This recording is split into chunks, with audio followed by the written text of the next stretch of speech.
गौतम बुद्ध एक गांव में उपदेश दे रहे थे। उन्होंने कहा कि हर किसी को धरती माता की तरह सहनशील और क्षमाशील होना चाहिए।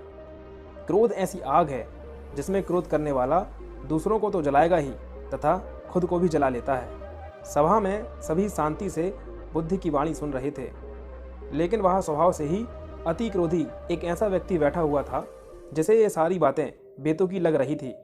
वह कुछ देर तक यह सब सुनता रहा, लेकिन अचानक ही आग बबूला होकर बोलने लगा, तुम पाखंडी हो, बड़ी बड़ी बातें करना यही तुम्हारा काम है, तुम लोगों को भ्रमित कर रहे हो, तुम्हारी ये बातें आज के समय में कोई मायने नहीं रखती हैं। ऐसे कई कटु वचनों को सुनकर भी बुद्ध शांत रहे। उसकी बातों से ना तो वह दुखी हुए और ना ही कोई प्रतिक्रिया दी। यह देखकर वह व्यक्ति और भी क्रोधित हो गया और वह बुद्ध के मुंह पर थूककर वहां से चला गया। अगले दिन जब उस व्यक्ति का क्रोध शांत हुआ तो वह अपने बुरे व्यवहार के कारण पछतावे की आग में जलने लगा और वह उन्हें ढूंढते हुए उसी स्थान पर जा पहुंचा जहां बुद्ध मिलते हैं। तब तक बुद्ध अपने शिष्यों के साथ वहां से अन्य गांव निकल चुके थे।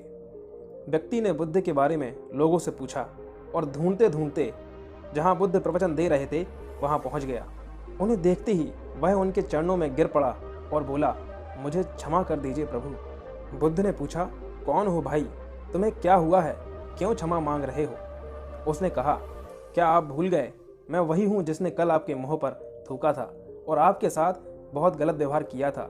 मैं शर्मिंदा हूँ, मैं मेरे दुष्ट आचरण की क्षमा याचना करने आया हूँ।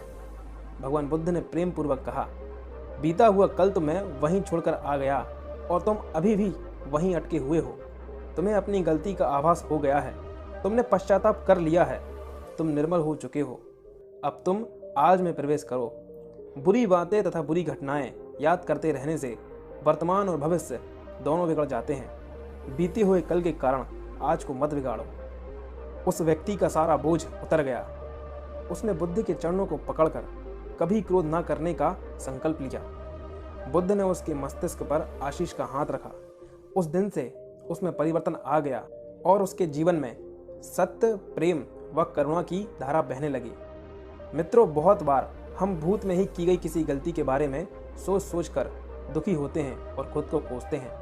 हमें ऐसा कभी नहीं करना चाहिए। गलती का बोध हो जाने पर हमें उसे कभी न दोहराने का संकल्प लेना चाहिए और एक नई ऊर्जा के साथ वर्तमान को सुदृढ़ बनाना चाहिए।